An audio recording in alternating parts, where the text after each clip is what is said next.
ডিসেম্বরের ১৫ তারিখ সন্ধ্যাবেলার দিকে আমার লাড্ডু গোপালকে পরিয়ে তারপর ১ কাপ কফি শেষ করে আমি একটুখানি রেডি হতে বসেছিলাম। শীতকাল মানেই মোটা, মোটা জামাকাপড় পরা আর আমি রেডি হয়ে সোজা চলে গেছিলাম আমার বাড়ির থেকে ঠিক ৫ মিনিট লাগে যেতে বাঙালিয়ানা বলে একটা রেস্টুরেন্ট আছে, ওখানে গেছিলাম। আমি একা যাইনি, আমার সাথে অনেকেই ছিল। আমরা সোজা গিয়ে প্রথমে খেয়েছিলাম কফি। কফি খেয়ে তারপর পুরোটা ঘুরে, আমাদের কাজই হচ্ছে ফটো তোলা।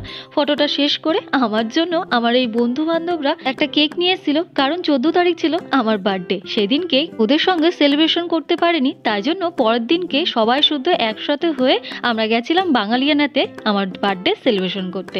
দিনটা আমার কাছে কিন্তু স্মরণীয় হয়ে থাকলো, কারণ আমি জীবনে কখনোই বার্থডে সেলিব্রেশন করিনি। সেদিনের সন্ধ্যাটা আমার কাছে বেশ ভালোই কেটেছিল। তারপর আমরা খাওয়ার অর্ডার দিই, খাওয়ারও চলে আসে। খাওয়া দাওয়া করে তারপর যার যার মতন শেষে বাড়িতে। ভিডিওটি কেমন লাগলো অবশ্যই কমেন্ট করে বলো। ভালো লাগলে আমার পাশে থেকো। আজকের জন্য এখানেই টাটা, আবার দেখা হবে পরবর্তী ব্লগে।